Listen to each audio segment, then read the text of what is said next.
से बड़ी खबर मिल रही है सौम्या चौरसिया को लेकर।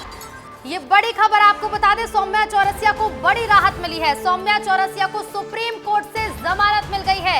मनी लॉन्ड्रिंग केस में सौम्या चौरसिया को सुप्रीम कोर्ट से जमानत मिल गई है। 550 करोड़ के कोयला घोटाला का ये मामला है। तो छत्तीसगढ़ की निलंबित अधिकारी सौम्या चौरसिया को सुप्रीम कोर्ट ने कुछ शर्तों के साथ जमानत दे दी है। बड़ी राहत है ये सौम्या चौरसिया के लिए, क्योंकि बीते दिनों ही याचिका को खारिज कर दिया था। और अब ये बड़ी खबर आपको दिल्ली से बता दें, सौम्या चौरसिया को बड़ी राहत मिली है। सुप्रीम कोर्ट ने सौम्या चौरसिया को जमानत दे दी है। मनी लॉन्ड्रिंग केस में सौम्या चौरसिया को जमानत मिल गई है। तो ये बड़ी राहत है सौम्या चौरसिया के लिए। बता दें आपको कोर्ट से जमानत मिल चुकी है, हालांकि कुछ शर्तों के साथ सौम्या चौरसिया को ये जमानत दी गई। बड़ी खबर आपको बता दें, सौम्या चौरसिया जिन्हें मनी लॉन्ड्रिंग केस में गिरफ्तार किया गया था, और अब सुप्रीम कोर्ट से बड़ी राहत मिली है। सौम्या चौरसिया को आखिरकार जमानत मिल गई है। कुछ शर्तों के साथ सुप्रीम कोर्ट ने ये राहत दी है। तो पूर्व मुख्यमंत्री भूपेश बघेल की उप सचिव थी सौम्या चौरसिया, जिन्हें सुप्रीम कोर्ट ने जमानत दे दी है। भूपेश बघेल सरकार में ताकतवर अधिकारी ने माना जाता था। अहम कद सौम्या चौरसिया का माना जाता था, और ईडी ने देखिए गिरफ्तार किया था। मनी लॉन्ड्रिंग से जुड़ा हुआ ये मामला है, और इसी मामले को लेकर लगातार सुनवाई भी हुई, और बीते दिनों हमने देखा भी कि किस तरह से याचिकाओं को खारिज भी किया गया था। लेकिन आखिरकार अब सुप्रीम कोर्ट ने बड़ी राहत दी है सौम्या चौरसिया को। और इसके साथ ही आपको बता दें, कुछ शर्तें भी रखी गई हैं सौम्या चौरसिया को राहत देने में। सुप्रीम कोर्ट ने जमानत आखिरकार दे दी है। तो देखिए, बड़ी खबर है ये सौम्या चौरसिया से जुड़ी हुई इस वक्त की बड़ी खबर आपको बता रहे हैं। सुप्रीम कोर्ट से जमानत सौम्या चौरसिया को मिल गई है। मनी लॉन्ड्रिंग केस चल रहा था, जिसे लेकर सुप्रीम कोर्ट ने जमानत दी।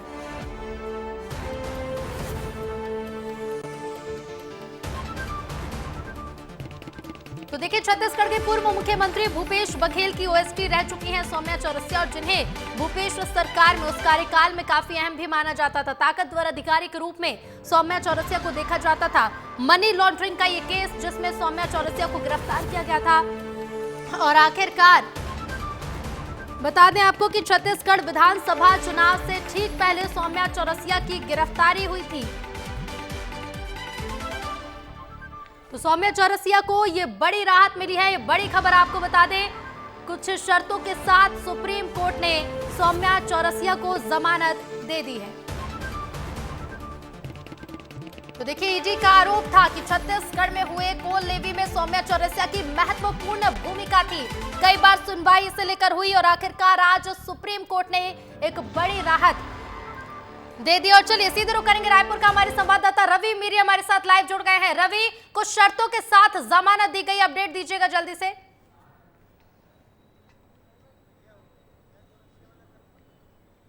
कोयला घोटाले मामले में सौम्या चौरसिया पिछले 2 साल से सेंट्रल जेल में बंद है। ईडी लगातार पूछताछ कर रही थी, और इस मामले में उसको सुप्रीम कोर्ट से जमानत मिलने की खबर मिल गई है। और इसके बाद से छत्तीसगढ़ की राजनीति में भी हलचल हो सकती है, क्योंकि सौम्या चौरसिया मुख्यमंत्री भूपेश बघेल के उप सचिव के रूप में काम कर रही थी। उसी दौरान उसकी गिरफ्तारी हुई थी, उस पद में रहते हुए गिरफ्तारी हुई थी। तो बहुत बड़ी गिरफ्तारी थी, और उसके बाद से ही छत्तीसगढ़ के विधानसभा चुनाव में भी ये बहुत बड़ा मुद्दा रहा, क्योंकि कोयला घोटाला 500 करोड़ रुपए का घोटाला था, और इसी घोटाले में उसके तार सौम्या चौरसिया से जुड़े थे, और उसके बाद ये गिरफ्तारी हुई थी। और ये घोटाला इतना बड़ा है कि सोच लीजिए कि जो कोरबा सरगुजा इलाका जहां पे कोयले का कारोबार होता है, उस इलाके में प्रति टन कोयले के प्रति टन पे 25 रुपए की उगाही की जा रही थी, अवैध लेवी लिया जा रहा था। इसी मामले में पूरी कार्रवाई चल रही थी, और छत्तीसगढ़ में विधानसभा चुनाव के ठीक पहले जो पहली ईडी की कार्रवाई थी, वो है कोयला घोटाले पर ही कार्रवाई थी। इसीलिए ये बहुत बड़ी कार्रवाई मानी जा रही थी। और उसके बाद 2 साल से सौम्या चौरसिया जेल में थी, और उसके बाद अब इसी मनी लॉन्ड्रिंग के केस में सौम्या चौरसिया को सुप्रीम कोर्ट से जमानत मिलने की खबर मिल गई है। लेकिन लेकिन सबसे जरूरी बात यह है कि क्या सौम्या चौरसिया जेल से बाहर निकल पाएगी या नहीं, क्योंकि ईओडब्ल्यू ने पहले ही उसके खिलाफ केस दर्ज कर लिया है और उस ईओडब्ल्यू के केस के कारण सौम्या चौरसिया को जेल से अभी भी रिहा नहीं किया जाएगा, क्योंकि ईओडब्ल्यू के केस में अभी भी उनको जेल में रहना पड़ेगा। ईओडब्ल्यू भी इस मामले में पूछताछ करेगी। और ज्यादा जानकारी के लिए हमारे साथ हमारे ब्यूरो चीफ मृगेंद्र पांडे जुड़े हैं। ये सौम्या चौरसिया को बड़ी राहत मिलने की खबर है। रवि, लेकिन देखिए जिस तरह का ये बड़ा केस, रवि अगर आप मुझे सुन पा रहे हो रवि, क्योंकि देखिए एक बड़ा केस, करोड़ों का घोटाला, जिस मामले में सौम्या चौरसिया को गिरफ्तार किया गया, तो मृगेंद्र जी से ये समझने की भी कोशिश करिएगा कि सौम्या चौरसिया को जमानत मिलने के साथ क्या ये केस कमजोर होता अब नजर आएगा? सौम्या चौरसिया को जमानत मिलने से क्या ये केस कमजोर होगा जो ईडी ने दर्ज किया था वो? नहीं, देखिए जमानत मिलने से कोई केस कमज़ोर नहीं होता है। और जमानत की जो शर्तें हैं, अभी मेरी सौम्या चौरसिया की जो वकील हैं फैसल रिजवी, वो उनसे बात हो रही थी, उन्होंने बताया कि जो जमानत की शर्तें होती है, सामान्य शर्तें, जैसे पासपोर्ट जमा करना होगा, जांच में सहयोग करना होगा, और वो तमाम चीज़ें, वो शर्तें लगी हुई हैं। और इस मामले को लेकर सौम्या चौरसिया को उन नियमों को फॉलो करना पड़ेगा। खास बात यह है कि ठीक ऐसा ही मामला शराब घोटाले में भी हुआ, जब अनवर ढेबर को कोर्ट से जमानत मिली, लेकिन ईओडब्ल्यू ने क्योंकि एक और मामला दर्ज किया था, जैसे कोयला घोटाले में भी ईओडब्ल्यू ने एक और मामला दर्ज किया है, तो ईडी की जमानत के बाद शराब घोटाले में अनवर ढेबर को ईओडब्ल्यू ने गिरफ्तार किया और वो जेल में है। ठीक वैसे ही सौम्या चौरसिया के साथ भी हो सकता है कि ईडी के मामले में उनको जमानत तो मिल गई, लेकिन जब ईओडब्ल्यू की बात आएगी तो फिर से जेल में रहेंगी। कुल मिलाकर जेल से बाहर आने वाली स्थिति फिलहाल कोई बनती नजर नहीं आ रही है। इसका राजनीतिक प्रभाव भी हो सकता है, क्योंकि मुख्यमंत्री की उप सचिव रही है सौम्या चौरसिया, तो इसका राजनीतिक प्रभाव किस प्रकार से हो सकता है और इस घोटाले में सौम्या चौरसिया के साथ जो लोग थे उनका क्या होगा? देखिए, इस घोटाले में सूर्यकांत तिवारी जैसे बड़े लोग आए, नेक्सस बना, इसमें आईएएस जो हैं अनिल टुटेजा रिटायर्ड आईएएस, उनका नाम है, वो भी जेल में है। तो एक नेक्सस है, ईडी ने बताया कि एक नेक्सस बनाकर इस पूरे घोटाले को अंजाम दिया गया। ऑनलाइन पर्ची को कैंसिल किया गया और उसकी जगह मैनुअल पर्ची देना शुरू किए जो ट्रांसपोर्टर थे। कुल मिला के कोयला परिवहन से जुड़ा घोटाला है, तो जो पर्ची दी जाती थी उसमें अपना हिस्सा लिया जाता था। जो आपने बताया कि पैसे पहले लिए जाते थे, वो मामला है। कुल मिलाकर ये बड़ा नेक्सस, ईडी ने पिछले ढाई साल से मामला चल रहा है, तो बड़ा है और पॉलिटिकल मामला इसलिए भी क्योंकि इस पूरे मामले में आप देखिए उस समय जो खनिज विभाग की जिम्मेदारी थी वो तत्कालीन मुख्यमंत्री भूपेश बघेल के पास थी, वही मंत्री होते थे। तो उस लिहाज से ये बड़ा मामला हो जाता है, पॉलिटिकल बड़ा मामला हो जाता है। समीर बिश्नोई भी इसी केस से जुड़े हैं, वो भी जेल में अंदर इसी में। समीर बिश्नोई पे आरोप है कि जो ऑनलाइन पर्चियां मिलती थी ट्रांसपोर्टेशन की, उसको मैनुअल करने का जो आदेश दिया था समीर बिश्नोई ने दिया था। उस समय वो खनिज संचालक थे और खनिज संचालक बने रहिए रवि, आप बने रहिए, आप बहुत अच्छे से जानकारी दे रहे हैं। लौटूंगी मैं आपके पास, एक बार दिल्ली का भी रुख कर लेते हैं। अमृत हमारे साथ जुड़ गए। अमृत, दिल्ली से अपडेट दीजिएगा, क्या अपडेट है? कुछ शर्तें भी रखी गई हैं सुप्रीम कोर्ट की ओर से, लेकिन हम कह सकते हैं कि सौम्या चौरसिया की मुश्किलें भी कम हुई हैं, पूरी तरह से खत्म नहीं हुई हैं। जी आप देखिए तो ये इनको ट्रांजिट राहत दी गई है सौम्या चौरसिया को। सौम्या चौरसिया का केस जिस तरह से लगातार हर तारीख पर परस्यू किया जा रहा था, ये बात स्पष्ट थी कि उनके जो आरोप जो आपराधिक मामलों को लेकर के लगे उसमें कोई कमी नहीं है। हाँ, बेल की जो शर्तें हैं वो ज़रूर उन्हें पूरी करनी पड़ेगी, उसी के आधार पर उन्हें जमानत दी गई है, जिनमें उन्हें है कि उन्हें ट्रायल कोर्ट के समक्ष अपना पासपोर्ट रखना होगा, कहीं बाहर जाते कोई मूवमेंट करती हैं तो इसकी भी जानकारी उन्हें दी जाएगी।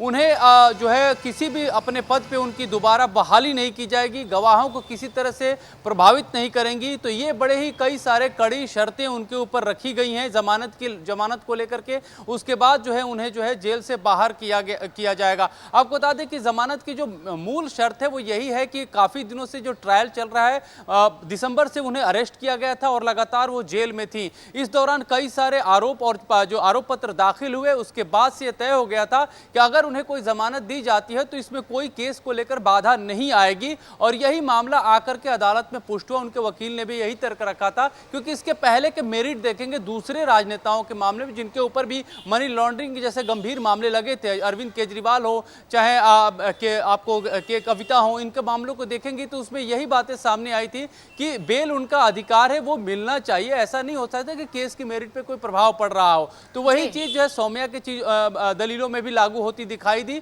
और उन्हें जो है जमानत दी गई है। जी बिल्कुल अमृत, इसके साथ ही ये भी बताएगा, क्योंकि आज देखिए सुनवाई हुई, इसके पहले जब दिनों हमने देखा था सुनवाई की जो तारीख थी वो टल गई थी, आज की सुनवाई की क्या कुछ बड़ी बातें रही?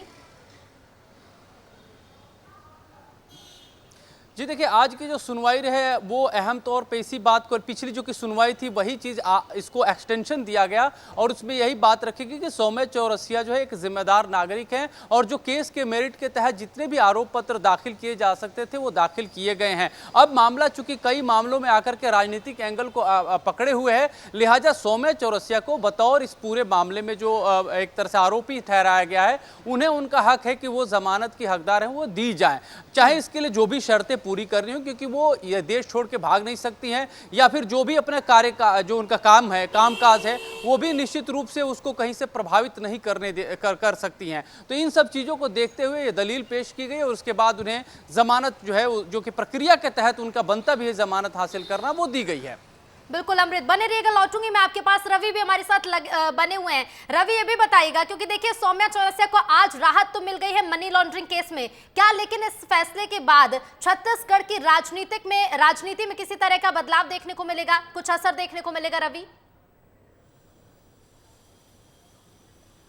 देखिए, राजनीति में प्रभाव तो जरूर पड़ेगा, क्योंकि तत्कालीन मुख्यमंत्री भूपेश बघेल की उप सचिव रही है और सचिवालय देखती थी और कई बार भूपेश बघेल भी ये कहते हुए नजर आए कि सौम्या चौरसिया को फंसाया गया है, फंसाने का आरोप उन्होंने लगाया था और कुछ लोगों को डराने की धमकाने के आरोप उन्होंने लगाए थे। ईडी के द्वारा लगातार डराया धमकाया जा रहा है, ऐसे आरोप भूपेश बघेल लगा चुके हैं। तो अब जमानत मिल रही है, ऐसी जानकारी आई है, तो निश्चित रूप से इस पर राजनीति भी होगी। लेकिन सबसे जरूरी बातें है कि सौम्या चौरसिया पर आरोप क्या क्या लगे थे, क्योंकि जो मनी लॉन्ड्रिंग के जो पैसे थे या कोयला घोटाले में जो पैसे आए थे, उस पैसे का उपयोग क्या किया गया था, इसको लेकर भी बहुत सारे बयान आए थे। और मृगन जी, इस पर भी जानकारी आई थी कि जमीन खरीदी गई अलग अलग नामों पे, ये क्या क्या था? देखिए, सौम्या चौरसिया, उनकी माँ, उनके भाई और उनके रिश्तेदारों के नाम पे कई राज्यों में ज़मीन खरीदी गई और उसको ईडी ने सीज भी किया है। जैसे छत्तीसगढ़ में राजनांदगांव में, गरियाबंद में और झारखंड में भी उनके भाई के नाम पर ज़मीन थी। कुल मिलाकर उनके परिवार से जुड़े लोगों के नाम पर अवैध तरीके से ज़मीन खरीदी गई और सब ज़मीन सीज की गई है। इसके साथ ही आप समझिए कि कांग्रेस सरकार में सौम्या चौरसिया की जो पोजीशन थी उसको सुपर सीएम के रूप में लोग बोला करते थे। बड़े बड़े आईएएस और आईपीएस अधिकारियों के कामकाज में सीधा दखल रहता था सौम्या चौरसिया का। उस लिहाज से ये मामला काफ़ी महत्वपूर्ण था और आप देखिए कि पहली जमानत मिलने में ही 2 से 2.5 साल का समय लग गया। सूर्यकांत तिवारी और सौम्या चौरसिया के बीच में व्हाट्सएप चैट भी हुआ करता था और दोनों की भूमिका क्या थी इस पूरे घोटाले में, उसको भी समझाइए। देखिए, सूर्यकांत तिवारी ट्रांसपोर्टर है। कोयला घोटाले में जो ट्रांसपोर्टेशन में गड़बड़ी की गई, जो ट्रक लगाने का जिम्मा था, ट्रकों से कोयला को एक स्थान से दूसरे स्थान पर ले जाने का काम था, वो सूर्यकांत तिवारी ने किया, मतलब ट्रांसपोर्टेशन का। और उसी में मेन भ्रष्टाचार किया गया, उसी में अवैध पैसे उगाए गए, जिसके तार, ऐसा ईडी का मानना है, ईडी ने अपनी चार्जशीट में कहा कि सत्ता के शीर्ष लोगों तक जुड़ा रहा, ये पैसा शीर्ष लोगों तक गया। प्रभावित ना हो सूर्या का, इसीलिए सत्ता के शीर्ष लोगों के पास जोड़ा गया और जो भी दिक्कतें आए उस दिक्कतों को ठीक करने के लिए, समाधान करने के लिए बिल्कुल रवि, बातचीत आगे जारी रहेगी। लौटूंगी मैं आपके पास, बने रहेगा रवि, लौटूंगी मैं आपके पास। लेकिन इसी बीच चलिए आपको ये भी बता देते हैं कि आखिर सौम्या चौरसिया है कौन जिन्हें सुप्रीम कोर्ट से आज जमानत मिली। ग्राफिक्स के जरिए आपको बताते हैं कि सौम्या चौरसिया आखिर कौन है। 2008 में राज्य प्रशासनिक सेवा की परीक्षा सौम्या चौरसिया ने पास की। तो देखिए यहां से ये सफर शुरू होता है 2008 से और उसके बाद क्या हुआ, पाटन की एसडीएम भी रह चुकी हैं। कई बड़े पदों पर सौम्या चौरसिया रह चुकी हैं। पाटन की जिम्मेदारी एसडीएम के रूप में सौम्या चौरसिया संभाल चुकी हैं। साथ ही आपको बता दें कि 2018 में मुख्यमंत्री सचिवालय में तैनाती सौम्या चौरसिया की गई और इसके बाद क्या हुआ वो भी आपको बताएंगे। तो देखिए, सौम्या चौरसिया 9 करोड़ 20 लाख रुपए से ज्यादा की संपत्ति उन्होंने अपने कार्यकाल में बनाई है। 9 करोड़ 20 लाख रुपए की संपत्ति बनाई और इसके साथ ही देखिए, आप सुप्रीम कोर्ट से जमानत तो मिल गई, लेकिन इसी बीच ये भी जान लीजिए कि काली कमाई का ज्यादातर हिस्सा 2021 और 22 के बीच का है। रवि हमारे साथ लगातार बने हुए हैं। रवि, बीते दिनों देखिए रानू साहू को भी जमानत मिली थी, लेकिन इस जमानत के साथ साथ उनकी रिहाई नहीं हुई थी, यानी कि पूरी तरह से मुश्किलें खत्म नहीं हुई थी। सौम्या चौरसिया को लेकर जानकारी दीजिएगा कि जमानत मिलने के बाद अभी आगे की प्रक्रिया क्या रहेगी और रिहाई के लिए अभी सौम्या चौरसिया की वकील को और क्या कुछ करना पड़ेगा। रवि, देखिए, इस मामले में भी रानू साहू के मामले में क्या हुआ था कि वहाँ सुप्रीम कोर्ट से उसको जमानत मिल गई, लेकिन ईओडब्ल्यू ने इधर एक केस दर्ज किया था, तो उस केस में ईओडब्ल्यू ने गिरफ्तार कर लिया। उसके बाद उस जांच में ईओडब्ल्यू लगातार पूछताछ कर रही, इसीलिए उसको रानू साहू को जेल में रखा गया है। वैसे ही इसमें भी, इस मामले में भी हो सकता है, अगर ईओडब्ल्यू सौम्या चौरसिया को गिरफ्तार करती है तो उसको भी जेल में रखना पड़ेगा और जेल से ही लगातार पूछताछ होगी। जब पेशी के लिए बुलाया जाएगा तो सौम्या चौरसिया पेशी में जाएगी और ये प्रक्रिया भी लंबे समय तक चल सकती है, ये संभावना है। अगर ईओडब्ल्यू उसको गिरफ्तार नहीं करती है तो सौम्या चौरसिया को जमानत मिल सकती है, वो अपने घर जा सकती है, लेकिन देश नहीं छोड़ सकती, क्योंकि इसके लिए शर्त रखा गया है कि वो पासपोर्ट जमा करके रखेंगी। तो अब फैसला इसी पर है कि ईओडब्ल्यू क्या करती है, ईओडब्ल्यू क्या उसको सौम्या चौरसिया को गिरफ्तार करती है या नहीं, ये ईओडब्ल्यू के ऊपर है, क्योंकि ईओडब्ल्यू इस मामले में भी जांच कर रही है कि इस मामले में क्या क्या घोटाले हुए थे, क्या क्या तार कहां कहां कैसे जुड़ा था, कौन सिंडिकेट है, किसने कितना पैसा लिया और कहां पे नियमों को शिथिल किया गया, इन सभी चीजों को बारीकी से ईओडब्ल्यू भी जांच करेगा। तो वो निश्चित रूप से ये तय है कि ईओडब्ल्यू उसको गिरफ्तार कर सकता है। जी जी बिल्कुल रवि, शुक्रिया फिलहाल आपका हमसे जुड़ने के लिए। अमृत भी हमारे साथ जुड़े। अमृत, आपका भी बहुत धन्यवाद तमाम जानकारी के लिए।